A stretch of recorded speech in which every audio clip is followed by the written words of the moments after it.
All right, good morning. We are going to talk quickly about the second worksheet that you've got this week on displacement and density. Well, the first thing is density.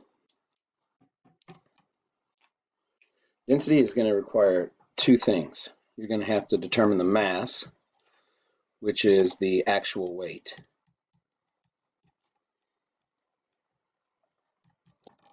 Okay, so when you're looking at it, your mass is equal to the actual weight of whatever the object is that you are going to try to determine. And then the second part of density is volume. And the volume is whatever it is that you're actually working with. You got to determine the volume. So, for example, if it was a sphere, then you need to find the volume of the sphere. If it's a cylinder, you find the volume of the cylinder. All right, so once you have the actual mass and the volume, what you're going to be asked to do is to find the density.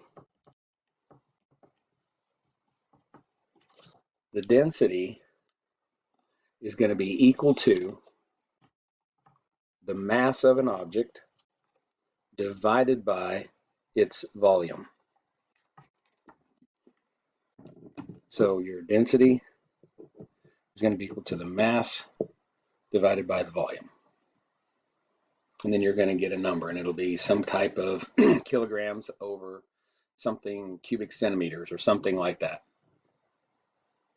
So the units of measure is going to be a ratio of some type of mass unit divided by some type of a volume unit.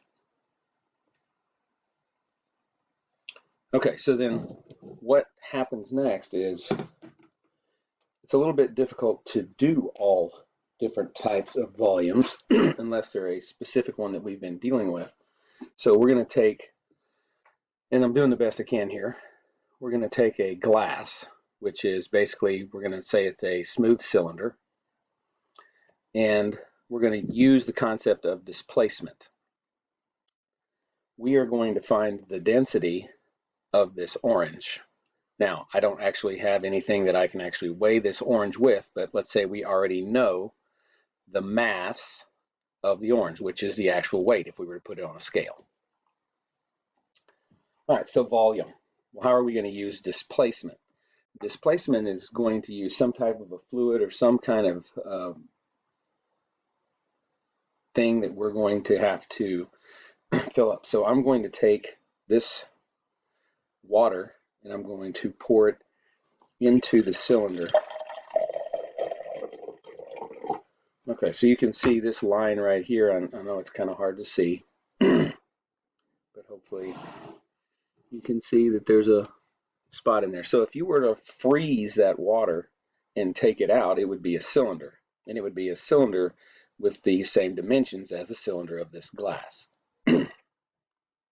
Well, the same concept is going to be here with this orange. This volume, the orange has a volume. So if I were to take this orange, or any object for that matter, and submerge it into this cylinder, the water level is going to rise. And the water level is going to rise the exact amount of this volume. All right, so I'm going to go ahead and drop this orange down in there, and this one. So as you see, the water level rose this much. So the level of the water level rose is the volume of the orange. So then all I have to do is find the volume of this displacement water, which is going to be the volume of the cylinder. So you would use the same radius of the cylinder, and then you would find the measure of what the displaced water would be. Once you have that, then you have your volume.